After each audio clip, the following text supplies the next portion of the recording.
नमस्कार दोस्तों। मैं आईबीसी ऑफ बड़ा बिजनेस 50,000 की नौकरी छोड़कर मैं आईबीसी क्यों बना?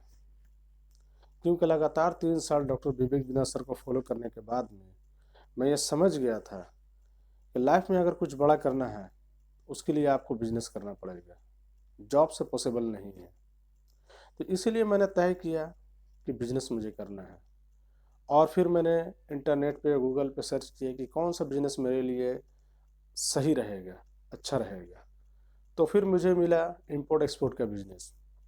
इंपोर्ट एक्सपोर्ट का बिजनेस के रिगार्डिंग मैंने काफ़ी सारा इन्फॉर्मेशन लिया। उसके बाद में जो अच्छा सा इंस्टीट्यूट है वो है गुजरात में, ब्राई ओवरसीज। उनको मैंने अप्रोच किया और उनसे क्लासेस लेना शुरू किया। मैंने जॉब एक तरफ करता था, दूसरी तरफ मैंने ऑनलाइन क्लासेस लेता था फ्री टाइम में। ऑनलाइन जब मैंने ऑनलाइन क्लासेस लिया, उस दौरान में मुझे काफ़ी सारा चीज़ नॉलेज हुआ। जब 3 महीने का ये क्लासेस लेने के बाद में मुझे कंप्लीट हुआ मेरा ये कोर्स, उसके बाद में मैंने तय किया कि नहीं, अब इसके बाद में मैं जब जाऊंगा इंडिया तो जाकर सीधा इंपोर्ट एक्सपोर्ट का बिजनेस शुरू करना है। ठीक है। फिर उसी दौरान में 2-3 महीने के बाद में, जैसे कि डॉक्टर विवेक बिंद्रा सर को मैं फॉलो कर ही रहा था, फिर 2-3 महीना के बाद में मैंने देखा कि डॉक्टर विवेक बिंद्रा सर का एक वीडियो आया जिसमें बिंद्रा सर बता रहे हैं आईबीसी के बारे में। Independent business consultant, work from home, hand holding support, learning and earning. तो मेरे अंदर क्या है कि मेरे अंदर क्यूरियोसिटी है। मुझे कुछ जानने का हमेशा शौक रहता है कि कुछ ना कुछ, कितना भी मैं कुछ जान लूँ। मेरा ये एक बिहेवियर है कि मैं सोचता हूँ कि मुझे कुछ नहीं पता है, मुझे जानना है। तो मैंने उसके ऊपर में 2-4 वीडियोस देखे। देखने के बाद में तो मुझे एक बार में तो समझ में नहीं आया। उसके बाद में फिर मैंने देखा वीडियो को। तो और भी जब आईबीसी के ऊपर में, इंडिपेंडेंट बिजनेस कंसल्टेंट, उसके ऊपर में जब मैंने सर्च किया तो सबसे पहली बार मैंने जो वीडियोस देखा वो देखा हितेश यादव सर का। तो वो बैठकर अच्छी तरह से वो बता रहे थे आईबीसी के बारे में कि आईबीसी बनकर आपको क्या काम करना पड़ता है। पहले तो वो आईबीसी के बारे में बताया, काफ़ी डिटेल्स में बताया। मैं उनके बातों से इंस्पायर होकर मैंने डिसीजन लिया है कि मुझे भी मैं कर सकता हूँ। उसके बाद कि आगे मैं आपको बताऊंगा कि मुझे हिम्मत मेरे अंदर में कैसे आई कि मैं भी आईबीसी बन सकता हूँ।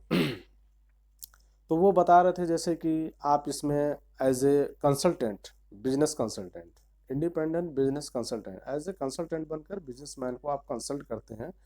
उनके जो प्रॉब्लम है उनको प्रॉब्लम के हिसाब से उनको सॉल्यूशन प्रोवाइड करते हैं। उनके प्रॉब्लम जब मैंने देखा इसमें जिस तरह से हितेश यादव सर बता रहे हैं इसके बेनिफिट्स के बारे में, तो मैंने सोचा कि इससे बेहतर और क्या बिजनेस हो सकता है कि जिसमें मुझे सीखने के लिए भी मिल रहा है, जिसमें हैंड होल्डिंग सपोर्ट मिल रहा है, वो भी लिमिटेड टाइम नहीं, लाइफ टाइम के लिए मुझे हैंड होल्डिंग सपोर्ट मिल रहा है, ट्रेनिंग मिल रहा है।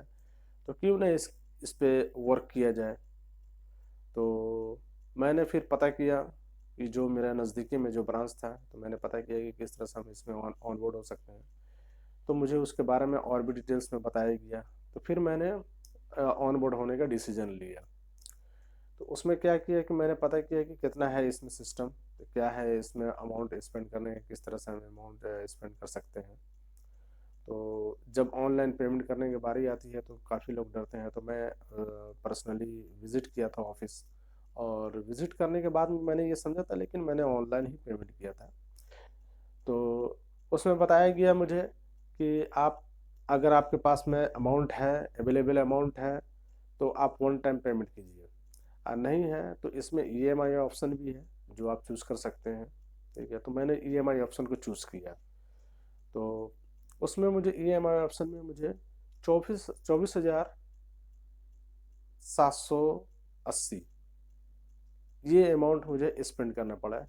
ये मैं अमाउंट स्पेंड करने के बाद में मैं ऑन बोर्ड हो गया। मुझे ऑन बोर्ड का मेल आ गया जिसमें अ, आपको बड़ा बिजनेस एप्लीकेशन का लिंक, गुरुकुल का लिंक, और वेबसाइट, पर्सनल वेबसाइट, डिजिटल दुकान, और इसमें zonal manager, regional manager, head office, ये सब सारा लोगों का कॉन्टैक्ट नंबर जो मुझे सपोर्ट करेंगे आईबीसी में काम करने के लिए, तो उन लोगों का सारा कॉन्टैक्ट, मेल आईडी, सारा सपोर्टिंग सिस्टम, तो ये सब मुझे मिल गया। और उसके बाद में मुझे मेरी ट्रेनिंग शुरू हुई। तो 3 दिन के लिए मेरा स्पेशल ट्रेनिंग था। तो 3 डेज़ मैंने स्पेशल ट्रेनिंग लिया, इसके टेक्नोलॉजी के बारे में मैंने सीखा और बड़ा बिजनेस का विज़न मिशन के बारे में मैंने समझा। इसमें काम कैसे करना है, ये काम कैसे करता है, इसके बारे में सीखा। और सीखने के बाद में मैं इसके ऊपर में एक तरफ मैंने सीखता रहा धीरे धीरे, और दूसरी तरफ में मैं अर्निंग करना स्टार्ट किया। तो एक तरफ मेरी लर्निंग हो रही थी, दूसरी तरफ मेरी अर्निंग हो रही थी। तो इस तरह से मेरी जर्नी शुरू हुई आईबीसी की। और जिस तरफ मुझे 10 लाख रुपया इन्वेस्ट करना था, उस तरफ मैंने 10 लाख इन्वेस्ट करने से मैं बचा। और मुझे काफ़ी सारा बेनिफिट मिला इसमें, और इस तरह से मुझे 10 लाख रुपया इन्वेस्ट नहीं करना पड़ा। मेरा बिजनेस स्टार्ट हो गया सिर्फ 24,780 में, और उससे मैं अर्निंग भी करता रहा, अपना ईएमआई भी देता रहा। तो ये रही मेरी जर्नी। और मैंने कभी कहीं सुना था कि अगर आप बिजनेस लाइन में उतरना चाहते हैं तो पहले किसी से सीखिए, पहले कहीं से किसी से लर्न कीजिए, या किसी के साथ में रहिए, किसी के अंडर में काम कीजिए। और गहरा पानी में उतरने से बेहतर है कि पहले आप किनारे में अपना ट्राई कर सकते हैं। यानी कि आपको तैरना नहीं आता है तो पहले आप कम पानी में तैरना सीख लें, उसके बाद में गहरा पानी में जाएं। तो मैंने इसी तरह से ये एंटरप्रेन्योरशिप का जर्नी सोलोप्रेन्योर से शुरू किया। थैंक यू दोस्तों। मेरा ये वीडियो आपको अच्छा लगा होगा तो आप लाइक कीजिए, सब्सक्राइब कीजिए। मैं इसी तरह का वीडियो, इसी तरह का इन्फॉर्मेशन लाता रहूँगा। Thank you.